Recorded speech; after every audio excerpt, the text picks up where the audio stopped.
how are you? And they immediately change the way they interact, the way everything changes, for good or for bad, but it changes. And I felt that sometimes we take for granted the response that people do, on virtual spaces. And sometimes it's good to just pay an extra attention to someone and just, really, how are you? So for me, it's that. That will be the exercise of empathy that I would like to have more present on virtual communities. I don't take for granted that because someone replies to your message that he or she is fine. Sometimes we're not. That's it. How about you, Nate? This is a difficult one. I really like what I see in the world where I see people use their own types of self-expressions that are kind of unique and off the wall. And it's like, hey, I don't know. I think in the visual realm, I think it'd be really interesting to see people who, I don't know, change things up, present things differently, have weird traditions that they create themselves, even if it's just for coming to a call and being like, I want to state my favorite food and then leave. Like I don't know.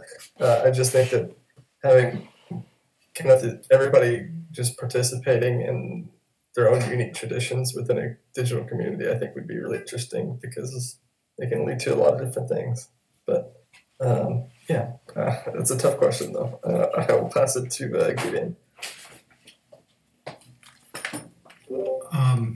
Well, I have two things. One I can say quickly. The other may be a little bit longer, so I don't know. But the first one is in real life. One of the things that my partner, my wife CJ, and I do all the time is if we're having difficulties, we will literally repeat what the other person said before we go on and explain what our response is, and that just slows down the conversation and really helps to be real and make sure that you're coming from an accurate place. And then the second thing I was going to say is that on Friday I got some praise that was just some of it was really sweet, and I started looking at the channel. I was like, oh my God, this stuff is so sweet. It's some of it's just so heartfelt, and I was like, oh my God, this is what we really need. We need one of the best ways that we could transfer people's sense of what the culture is here is to just encourage them to go to that channel and just watch, and eventually participate. But that was a real eye-opener, really looking at the channel and just seeing, and also helping people to get good at praising in ways that's very descriptive of how it felt for them, how it felt to receive whatever it is that they're praising the person for. I think that kind of stuff is really nice. So, okay, I will pass on to Durgadas. Sorry, what are we doing? I just showed up the second, and then you called me. So sorry, I'm totally not there. I'm like, okay, go first. It's okay. I will pass it on to Tam, so give you time to think, Durgadas. But the question is, what exercise of empathy in real life would you like to see on a virtual community? Exercise of empathy meaning you see someone helping an elderly person. Whatever thing that you do, you see someone else do, or you have received as a form of empathy, would you like to see in a visual community? So I will pass it on to Tam, and I give you time to think. Cool. I like this question a lot. There's something that I do, because once I heard this, I just kept doing it, and it's a saying, right? I have so many sayings. I keep literally, 6-page document of sayings, so I have one for every occasion. But this one is, everyone you meet is fighting a battle you know nothing about. Be kind always. And it's just, it happens at home, at work, in the street, at the pharmacy. I mean, it just happens everywhere that you just have to you're annoyed and you're angry and it's not fast enough. And then you just have to remember that anything could be going on in that. That person that you're interacting with right now is fighting their own battle.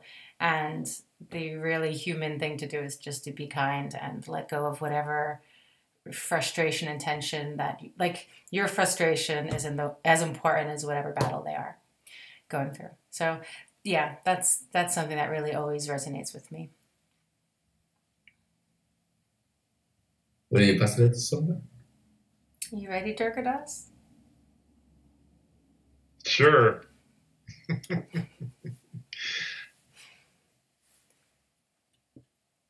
I mean, we do this just because of the culture that we're in, but I'd like to see Rule Omega. I don't know if you guys saw the Rebel Wisdom's Rule Omega, but it's basically this idea that you assume that everyone comes with some idea that you don't yet understand or can't fully appreciate, so that you basically give them this benefit of the doubt. But more than a benefit of the doubt, you give them your attention and your intention to see through whatever might seem to you to be a bunch of noise that you can't quite understand, and look for places to get signal out of that, you know. And so this is even in really difficult situations where a person's just hammering on you or telling you you're a jerk or whatever, you know, and just this Rule Omega thing, trying to, you know. And I remember my buddy who used to be in the military, when he had a dude just right here in his face screaming and calling him names and stuff, the only thing he was looking for is, what does he want me to do? You know, and so he had a really good filter for that kind of thing. I don't know that I could have done it, but I think, you know, Rule Omega, in terms of like an empathetic thing, you know, would be a kind of amazing thing. So if you look up Rebel Wisdom and Rule Omega, there's a whole video they do on it, talks about it in some detail, and it's quite beautiful. So I really like that. So I'll pass it to, I guess, LBS. I don't know if you've gone. Yeah. Well, one thing that like a really sweet friend of mine or a few friends of mine do are like wellness checks. And sometimes they use that like code word, and sometimes they just are reaching for me. But just to have a couple friends in my life who just take it upon themselves to like reach for me and just be like, hey, I like haven't heard from you in a little while, or I had a feeling that maybe you might be down, or I just want to know how you're doing. And so they just like kind of come to me and reach for me. And it's something that I really value and appreciate. And then also, I just personally really love to like explain the basics of things that I know well. And I know that a lot of people, that can be like really tedious for them to do, but I like personally really love to be like, yeah, I love this thing, and you're like at the very beginning of it. Let me just like try to encapsulate it in like a beginner way for you. I know that that can be just like so powerful in this space, and like doesn't really happen in Web3 very much. You gotta kind of know everything to be able to know anything. I'll pass it to you, Inslee.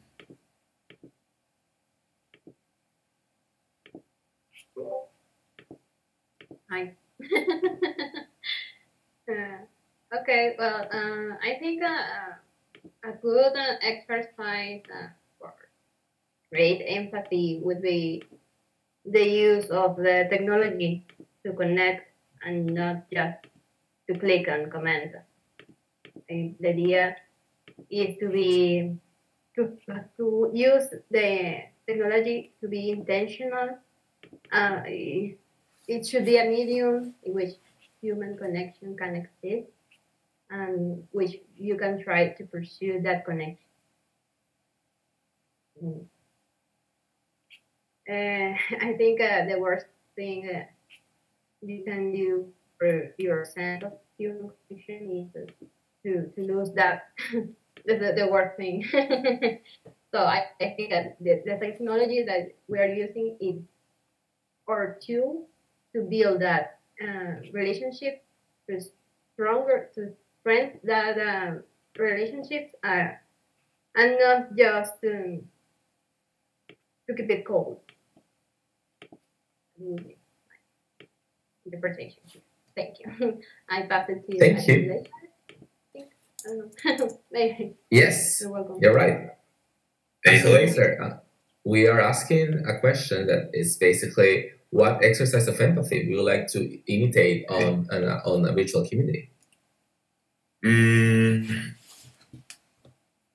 I don't know. Maybe just ask everyone if you're okay. I remember when Chewy joined me to this awesome community, I didn't know anything about this, and he treated me like I was friend for all the life, and that feels awesome. And when I joined the first calls, I feel like at home because everyone was so welcome and friendship. I don't know, maybe friendship is my answer. Yeah, And that's thank you. Yeah. Yeah, the point of friendship, that's interesting. If we treat strangers in a virtual community like we treat our friends, what would be the result of that interaction? Interesting. It's an interesting question to try to answer. So, welcome to the call. Now we are actually getting into things. Onboarding journey. So I wish Vi was here. He is implementing the content of the onboarding journey, so we should be ready this week, hopefully.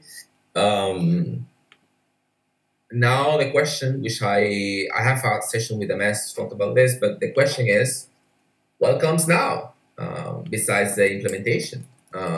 So I put some suggestions here that we talk about. We talk about gamification. We talk about pronouns. We talk about follow-up and retention practices, and we talk about guides as the four things that comes to mind. So I will want to take 2 minutes each one to just express for you once the onboarding journey it's sort of at the beginning, the first part of the onboarding journey is done. What would you like to see as a next step? It could be your personal opinion, your subjective opinion, just to have a small session of ideas of this.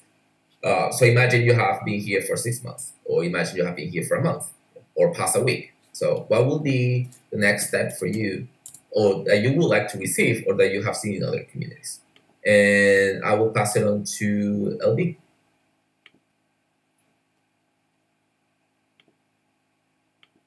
Frame the question for me just one more time. I want to make sure that I understand it. Sure. What will be the next step of this onboarding journey? What will be the next thing to add to the journey? Okay. Yeah, this is kind of an interesting question, seeing as I am have been here for a little while now. Yeah, I think, first is kind of figuring out what's going on and understanding what's happening in the space. And this kind of gives people a little bit of a foothold to do that. And I think maybe the next thing that I would want is to understand what's expected of me as a newcomer. Here I am. I know kind of what's going on. I know that there's the working groups. I know that there's, opportunities. But as a newcomer, what exactly do you want me to do? Am I expected to dive right in? That's one question that kind of comes up.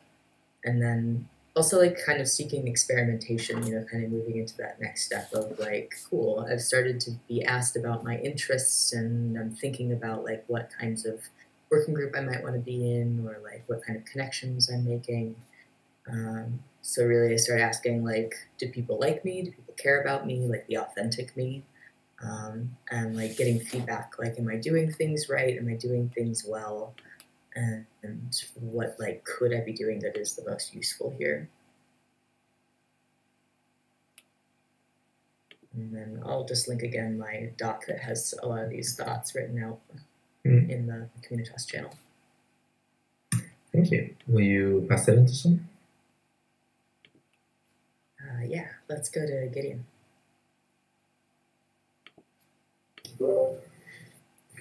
Thanks, Elvie.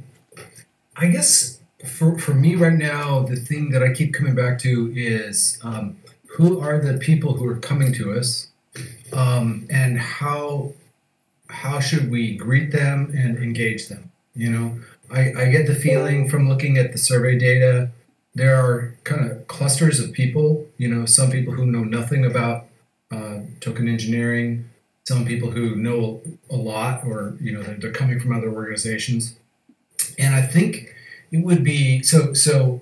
I really like this idea of figuring out ways to just ask some smart questions up front that will help us to kind of like just help nudge people in the right direction. And related to that, I'm a big believer in like engagement ladders. Like that's the old kind of the old way of describing it is like ladders, which is kind of like hierarchical and things like that. So it doesn't have to be that. But there is this idea that there's a developmental path that people can move through when they come into an organization as they gain experience, as they gain the respect of people around them. And I have a feeling that if we thought about it in this group, we could identify some of those pathways, you know, that would help us to find like the very simple things that people can dig into right off the bat and feel good, like feel like they're making some contributions that matter, and then, you know, have some kind of graduated pathways for them to get more involved and take on more responsibility. So that's the stuff that I'm kind of thinking about right now. I will pass to Acid Laser. Thanks. I'm thinking about, after you know about what are the working groups doing, find your strength area and become more part of that working group. Well, absolutely, you can help in every working group, but I don't know, maybe it's good to find your strength area. That will be good for the working group, and that will be good for you. And I pass to Melmano, my tocayo. Yeah, thanks, tocayo. I had to leave for another call. What is the question about?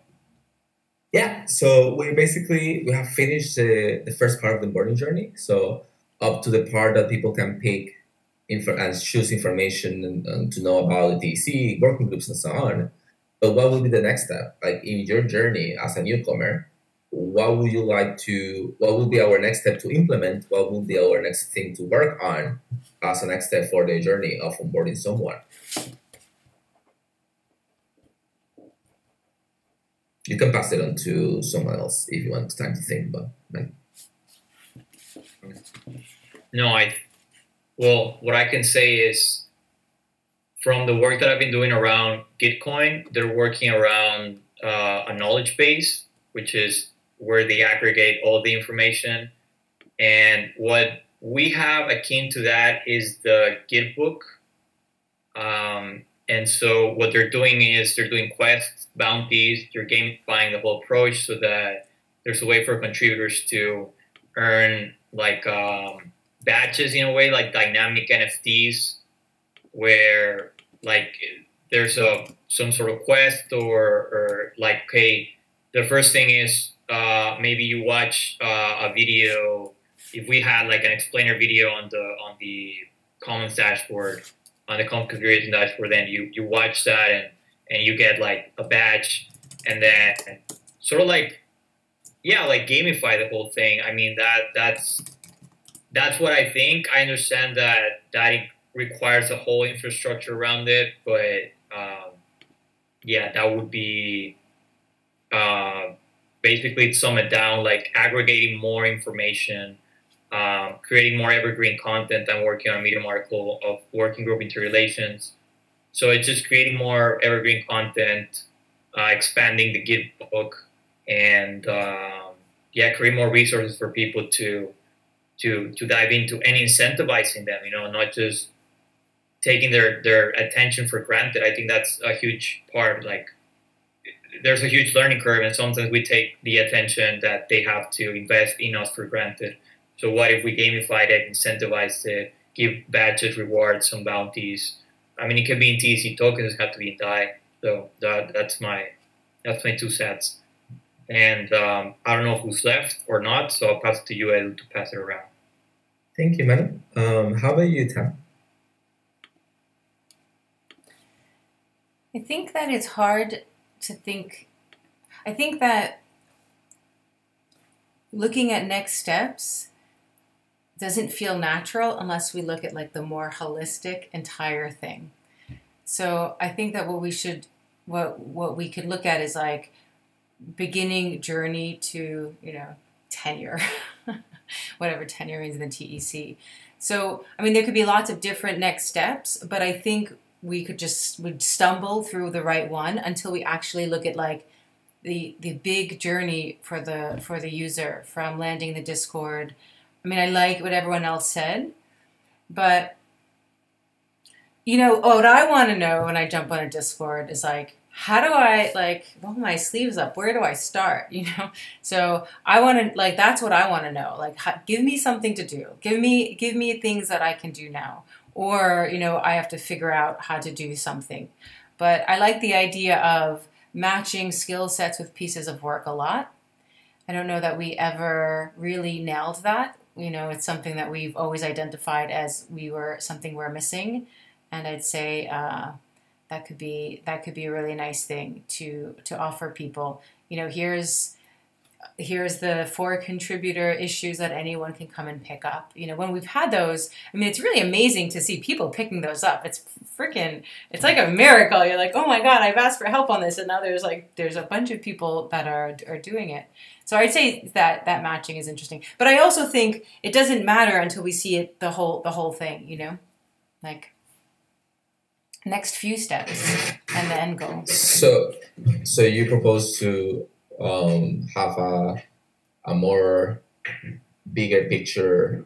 As the next step would be to see the bigger picture and then try to come up with a kind of bigger picture rather than just to understand. I think it's an experience, and the experience is the journey. When you're going to Disney, the experience is like from your first sight to getting to going through to all the experiences you have until you exit. And I think we should look at the entire experience from the entrance point to the exit point, if there is an exit. Okay. How about you, Douglas? Well, building on what was just said, I'd like to show you a graphic.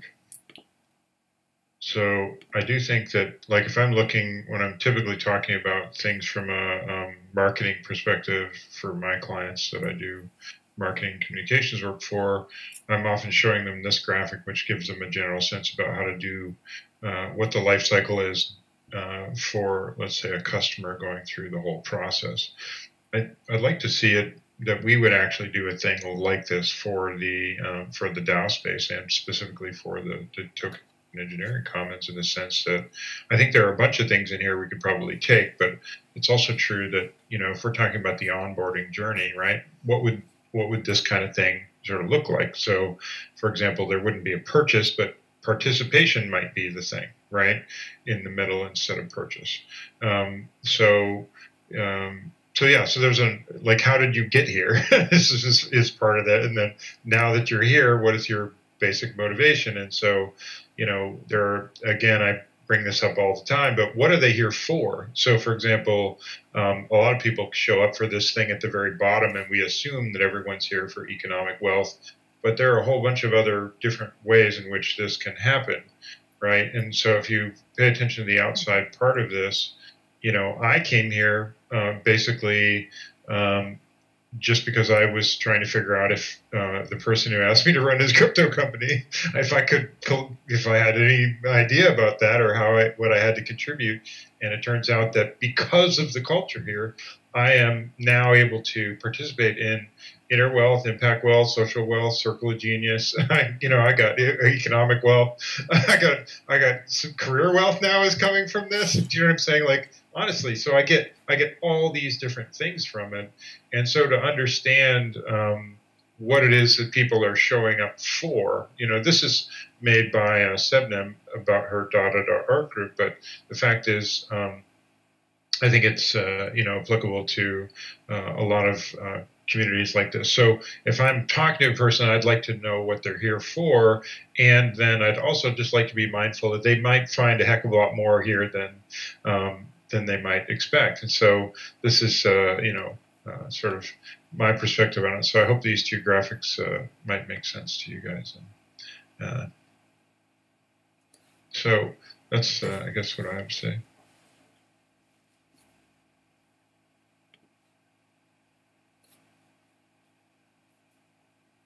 I'm sorry, I'm not sure who to pass it to now. Vi, I don't know if you, Eduardo must be having a problem with his internet. Vi, I don't know if you had a, oh, Eduardo, you're there. You're not your usual photo that I'm used to seeing. So, yeah, my internet, I don't know what happened. Okay. Did Dulgaras finish? Yeah. Yeah. Okay. I was going to ask you if you were interested on doing that graphic adapted to, for example, TEC or DAOs in general, the graphic that you show about awareness and so on. Yeah, sure. I mean, I could. It would be nice to collaborate, with somebody on that. Yeah. So I don't know who's involved, but the graphics that I make are fairly decent, so I could volunteer to do that, and create something like that. I mean, we also have as laser here for graphics if it's needed. Yeah, that's true. Also, yeah. I mean, it's good. All right. So I think he's set a different kind of style that I'm used to, because I usually start my graphics with primitives rather than starting them from scratch, or maybe he's built templates over time that have the general thing, but it would be nice to be able to sort of meld into that process, whatever it is. So cool. Yeah, and I think this is going back to Tam's point. It will help us to see kind of the bigger picture. That's right. And it could be something interesting as an exercise, not only for having that content for us, but also for us to define certain part of these processes. It could be interesting to develop this. Well, life cycles, are really good in terms of, and I actually kind of do. If anybody's seen my other CARMS work, you'll see that I have kind of a methodology for creating that sort of thing. So maybe that would be helpful as well. But yeah, so we can take that offline, I guess, as a laser. Can I just check if LBS is interested in collaborating on that as well? Because they've shared that document, which is now linked in the this agenda, but also in the Communitas channel, which put a lot of thought into this already. Yeah, I would definitely welcome anybody to utilize any part of that doc that feels useful. It's basically just kind of an adaptation from my A Better Onboarding article that I wrote maybe like a year or so ago, and just kind of adapted it to really think about like the onboarding process and make it a little bit more applicable.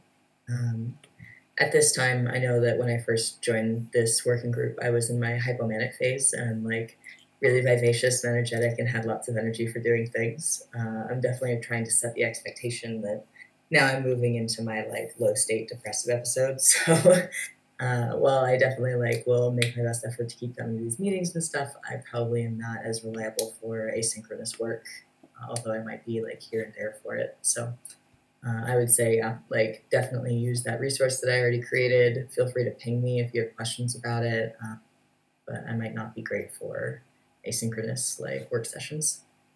Thanks for checking it out. Thank you for I that. added my two graphics into that newcomer journey thing, so we can talk about that or use that as a template. It does seem that the work that you've already done is quite good and what could be very easily made into a version of this contributor's journey that you're talking about. Thanks. Nice. This is exciting. How about we are Genesi? Any comments you want to contribute to this conversation regarding the next steps? question of the next steps. Yes. Okay, well, yes. I think it's important to seek continuous feedback and establish ways for people to always provide that feedback, to continue making adjustments in the onboarding journey where it's necessary, because we are always transforming and growing. I think that's important. It could be money. Thank you. And finally, Vi, do you have any comment on, actually your point of view could be really interesting from your perspective, since you're also doing the back end. What would you suggest could be the next steps, if you have anything in mind, or any suggestion for the conversation that we have had? So I think onboarding is like a very subjective process, and it isn't going to be one size fits all. We're going to have to try different things. So like the initial step would be having a clean landing for people, and once we do that, then we can start experimenting with things. Gamification is an option, I think, that's come up many times. I'm not sure if that's something feasible for us. Could be interesting. And like I think we might need to like improve our wiki and like information distribution. Like personally, I sometimes feel like some pieces of the wiki are maybe out of date, or like we sometimes forget about the wiki. So that's something. And yeah, we could. I also like think that once we form like guides, people that are like guides through the process of onboarding, I think we'll have like more distributed support for people, and like I'd like to see. Instead of like just having one onboarding call, we have some form of like cohorts or something. So like it's like a few guys tell you about a new working group, and talk about your interests, and instead of just the usual onboarding call, that like varies out things a little bit. And yeah, there's a lot of different things we could do. I wouldn't say that anything is the best process right now. And yeah, I personally like to know like what's the spread of people that join our community, because I don't think it's just open engineers or it's just people that are like interested in governance. It's a lot of different people from different backgrounds. Maybe we can log all that data and analyze it. Thank you, Vi, for that. I actually like your idea of I think it's really needed for more than one onboarding call. Time zones, like having just one fixed time to have the orientation call. I think it could be nice to offer another option in another time or date. And this also the one that you mentioned about a conversation where you just talk about your interests and your skills could be a really interesting thing to incorporate to orientation call or to any other space that we allow for this. Nate, you're the last one. Any thoughts? Yeah. So, if we take into consideration Tam's approach that our onboarding journey is accumulation of these experiences that we have, and that those experiences need to help us become the best contributors that we can be. I really do think that a huge missing component that we have is our system of education. I think that I like 5IB's idea of cohorts. I think a cohort model is really good. But educating newcomers do a lot of different things and provide a lot of different benefits. They kind of legitimize the processes that we have within the TEC.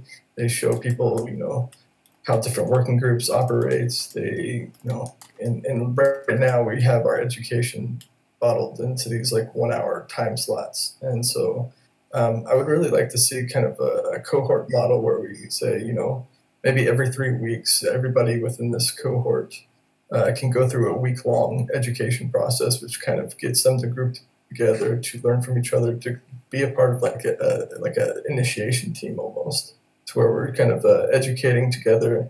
They're learning together. They can ask questions together, and go through that process. I just think that education is going to be the backbone of onboarding if we want to have contributors stay and make meaningful contributions to the TEs.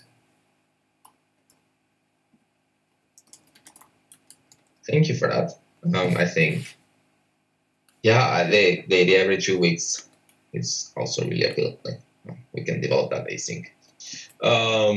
Before we move on to the agenda, does anyone else have something else you want to comment on? Anything that anyone else has said? Yes, do guys. Yeah, I was just gonna say I like this cohort, or class idea. Maybe to say like so and so, even to the point where we have something that's identifiable. Do you know what I mean? On our Discord or something, where I could say, I'm a part of the class of November of, whatever. Do you know what I'm saying? Like, and then we can all find each other. I do kind of wish that there was some way to be like,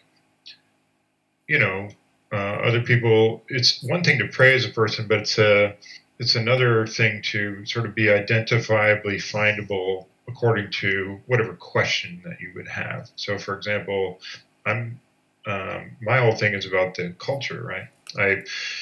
The only reason I care about token engineering commons is because of the people. So, like, see, it's literally my only. I wouldn't be here if it wasn't for the fact that people showed up for me, when I came, and so that's all that matters to me. I mean, it's so, from my end, I would be somebody who, would love to talk to newcomers. I do try to show up, here and there where I can, but it's also true that we do have a kind of culture here, and it is very specific, and I'd like people to be able to onboard to that culture, in some way, and then from there, you can feel out the rest of it. But I do like this idea about what a culture educates is what it becomes, and I'm pretty clear that that's a causality thing that does take place. So, if we could make it easier on people to locate, people like me, for example, I'm a bit of an outlier, in that way, because I'm just here for the culture. And, oh, by the way, I'm going to get some monetary benefits out of it, but I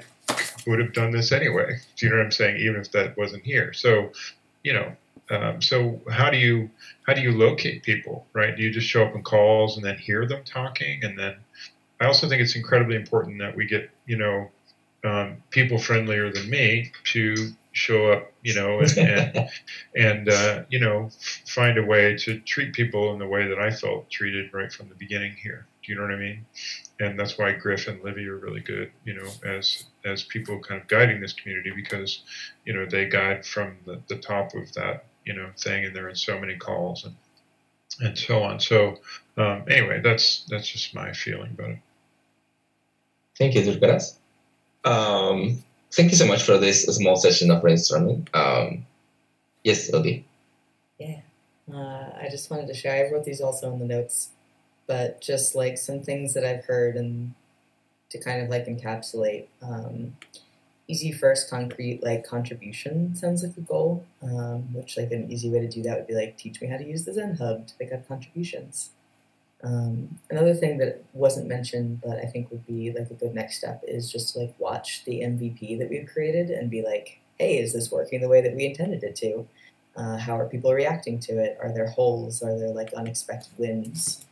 And then, building out the human connection aspect.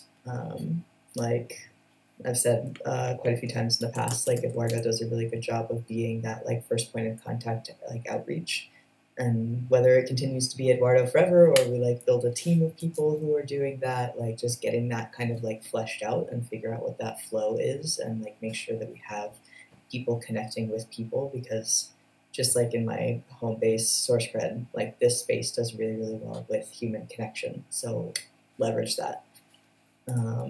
And then lastly, just like, sounds like really building out like guides that are potent and simple and easy to understand would be a great next step as well. Check. Thank you for that, Ruby. So, Tam, I think you wrote this survey. Any reason to not launch new survey questions now? Vi? I mean, I think it's more. Can you repeat that? It's more. The survey questions are final right now. I mean, they are now final, right? Okay. So then I guess there's no reason to wait to update the survey questions.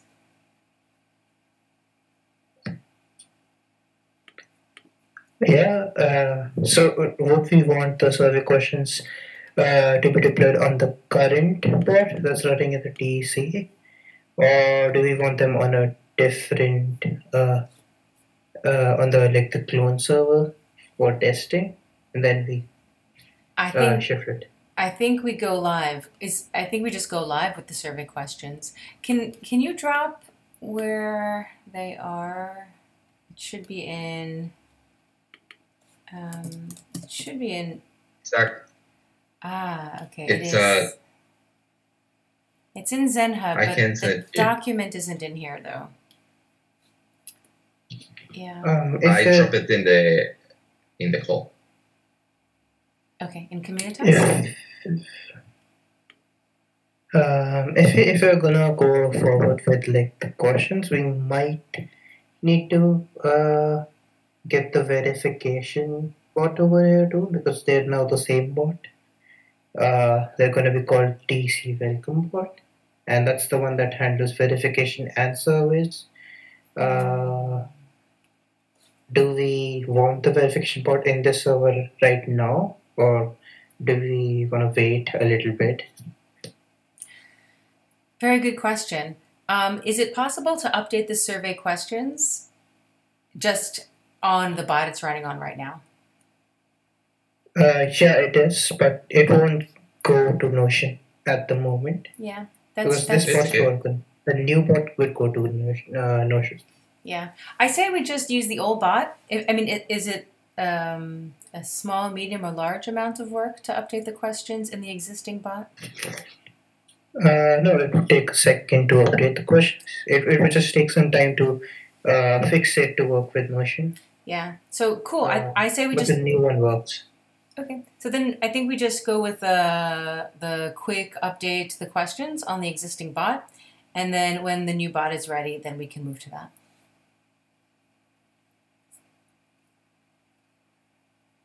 Okay. Yeah. All right.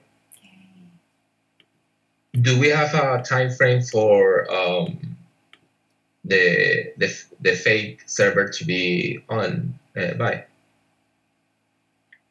Personally, I'd like to get this done this week, max to max, preferably before the community call, so that we can probably showcase the fake server. Not showcase, just show it to them during the Communitas slides. That would be awesome. All right. Also, the next one is yours, then. Need help with the setup call announcement part. Yeah. It's like this tedious work that has to be done of configuring the dashboard. I think I'm going to put a call out on Communitas on the channel though, because I see everyone in here is super busy already.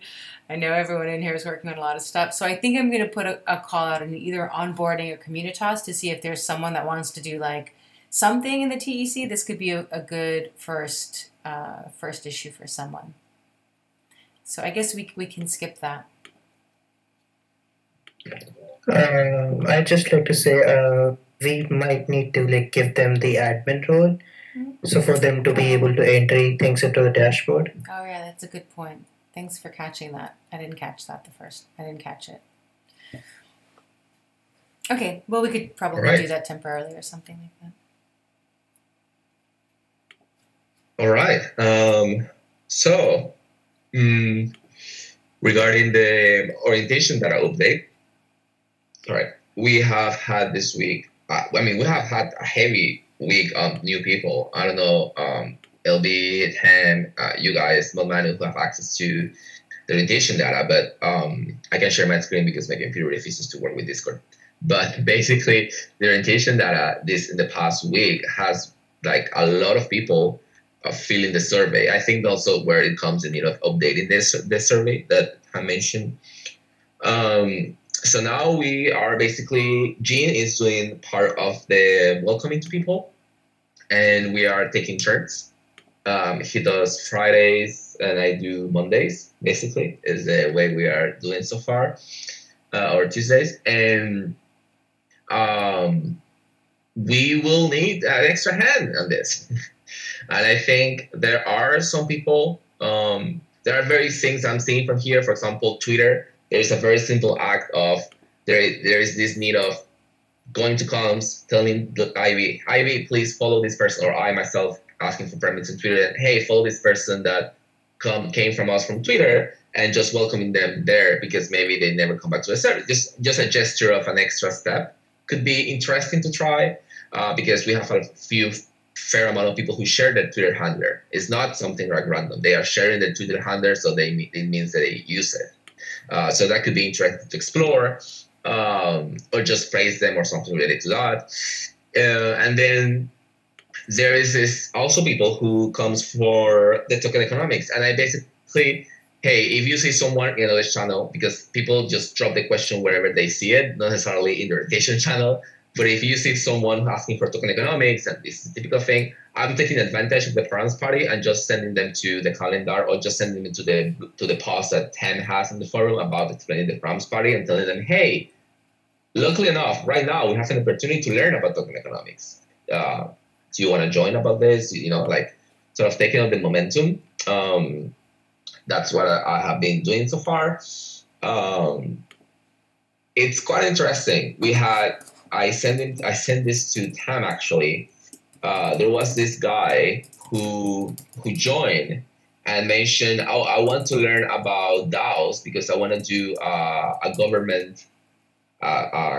What's the phrasing?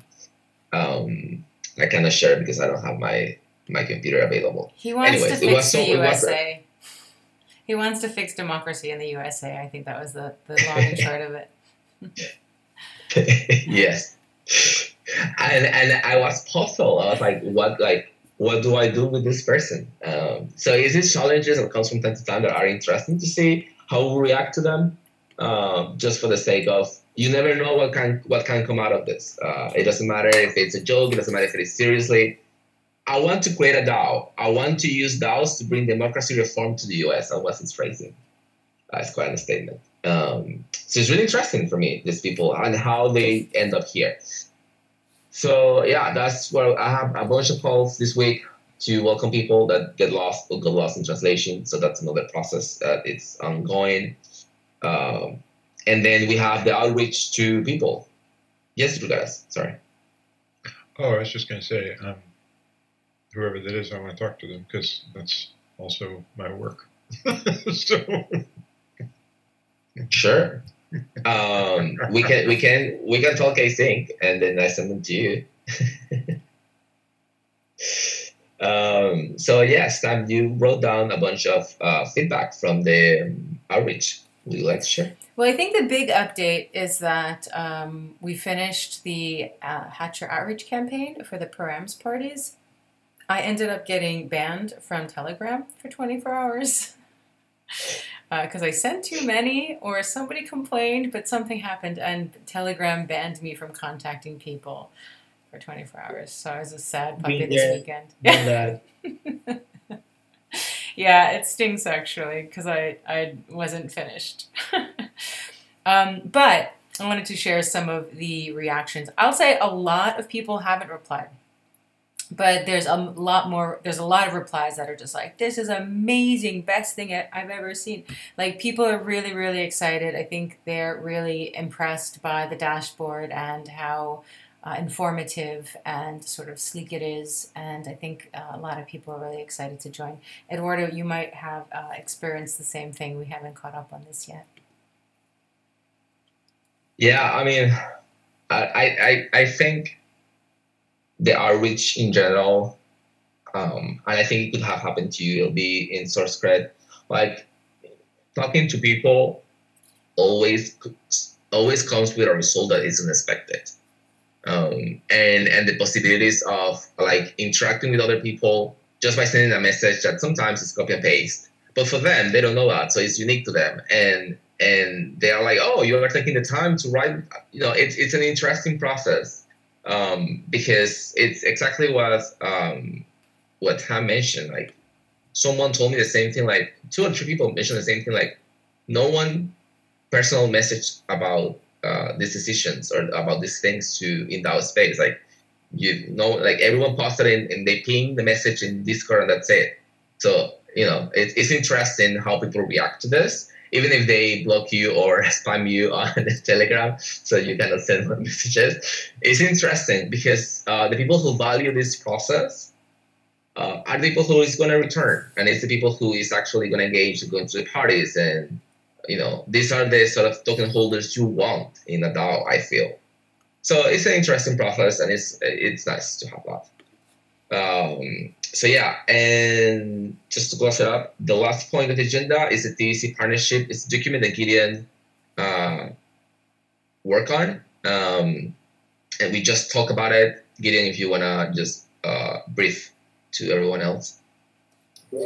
Yeah, sure. So this has come out of some work that I wasn't even here for. That was TEC Scouts, and Eduardo and I were just talking about some of the background of that, and then Nate kind of like hooked me into this through a spreadsheet that he'd been developing, which was basically for tracking various TEC partners, and it's kind of just a way of like storing our kind of collective knowledge about these different DAOs. And so I took that and then I started playing around with some other tools, one of which is a tool called Roam Research, which is a knowledge graph. LB knows that because she uses it on SourceCred. Or they use it on SourceCred, sorry. And I was kind of playing around with that. And then as I started to dig into it, I realized I had some questions about kind of bigger picture questions about what we were doing with the partnerships. And so I just started kind of like asking some questions, and those are what are in the beginning of that document. And they're really around like, might we come up with like a covenant that kind of helps us as like our public face to partners? These are the things we believe, these are the ways we would behave, that kind of a thing. And then more of an inward-facing document that would still be open, but that would be more of like a strategy document. So Nate's thinking about that a little bit. We're going to continue talking on that front. Eduardo and I were talking earlier today about the directory idea, which is essentially taking that knowledge graph, which is just a kind of right now just an internal tool that's very informal, not super structured, but that we would start with that as kind of a way to just kind of keep track of our own kind of like organizations we're interacting with and who we're interacting with in those organizations, and see if it's useful. So just start very low investment and not try to make anything fancy. Just see if we can make something that's useful for us for keeping track of our partnerships. And then over time, there's a pathway to kind of like make that more formalized and maybe a little bit structured, and possibly even open that up so that it becomes more of a kind of like a directory that could be used by others and maybe partner with others, ideally in a decentralized way so that the data is stored decentrally, and maybe even get to a point where, you know, we come up with some schema working with partners for describing different DAOs and the tokens behind those DAOs. But that's like, I think that's a longer term vision that would take investment, that would take some thinking through. In the short term, it's really just like, what would we use internally that would help us to actually keep track of our, you know, our relationships with people and help us to prioritize where the TEC Scouts is actually doing its outreach. You know, who's incoming. You know, if we see people, when we're looking at the survey data, we see that somebody's from this organization, that would be good. That would be a good place to kind of hook that into. There are lots of different ways that we could use it. So I'll just stop there. Yes, Lucas. Go ahead. I'd just like to point out we already have a customer relationship management database that can do all of those things and more in HubSpot. HubSpot literally does all of that. And if you're just talking about an internal tool that we need to use for now, that's literally what HubSpot is designed to do.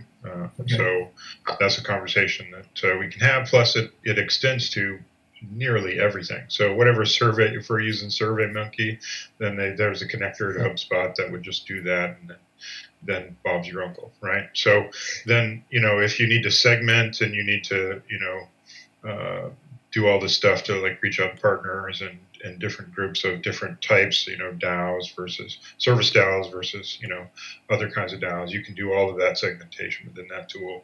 And we've already paid for it. So it's a thing. Well, let me follow up. Maybe I can follow up with you separately with that, because that would be good. That was kind of my work that I used to do in my previous life, was CRM consulting, the organization that I worked with before. So I am very familiar with that world, and if we've got that and we're already set up and we've got some schema and stuff like that, that would be, maybe that's like a great way to go. I also want to keep it flexible too, so that other people, because one of the things is like making it so that it's something that we can get people, like a range of people being able to input data into. So Durgadas, if you are up for it, maybe we'll just set up a do a secondary thing. Yeah, I talk about HubSpot with a bunch of different people within the tech. So it's all okay. Go on. Go ahead, Mike. No worry. Thank you. The idea of a directory really sounds interesting. But if you've been following up on OneHive, you'd see like gardens. I think something that you're talking about, like having a DAO directly, that directory sounds very similar to the ideas that like OneHive is going with, along with like gardens. I'm not sure if it's like something that can be integrated with gardens. I don't know, maybe we can open up a channel for talking about it. And I think we do have like good ties with OneHive, since like Common Swarm is common between us and them.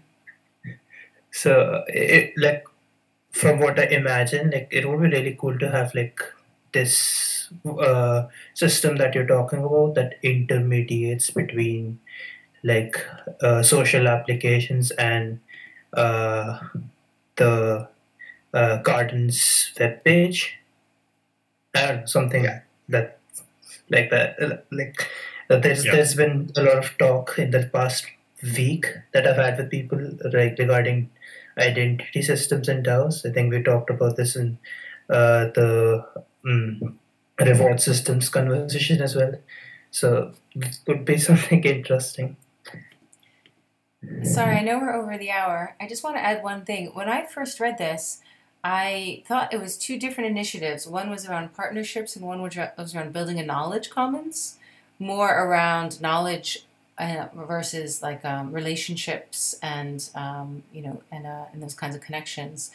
And so I did make a comment in our agenda, just that I know Block Science is working on building this sort of big knowledge commons for research and for articles and these kinds of things. But now I see that it's not with this. This would actually be for relationships and, links between, degrees of separation, so to speak. Yeah, and I think just briefly before we finish, what we talked also was we are a Schelling point. We are aiming to be a Schelling point for token engineering, yet the knowledge of other organizations, it's in the minds and memory of certain peoples of our community, but not in a public space. Like there is we have the highlights, we have the spreadsheets about certain organizations, what they do and so on, but there is no public. So I felt that building this directory could be a nice validation point first, and also start a bridge with other organizations that do token and so on, for us to sort of like, hey, we want you in our directory. Could be in Gitbook, very simple, nothing fancy. And from that point on, we can start building these relationships in a soft, not very demanding way that could lead to start building bridges. That was one of the ideas that we also talked with Gideon. But anyways, we are at the top of the hour. Thank you so much, everyone. We talked a lot today. Thank you so much for your time. Next time, LB, you will start with playing the guitar for us since you have it there. So remind that you will not escape from this. So thank you so much. Have a Can I just say one Monday. other thing about Yes. that? GitHub there's an integration between HubSpot and GitHub. So if we wanted to export, keep the schema for ourselves, and then we could make it externally facing through API calls like this. So there are other things that could make it so that we could continue to have our own sort of internal, outward, looking management of social media and all these different things, but also do these secondary things while retaining a single source of truth. So anyway. Thank you so much, Rugaras. We will sing with you and answer later regarding the graphic later on, and hope to see everyone else around. Take care. Bye. Thanks.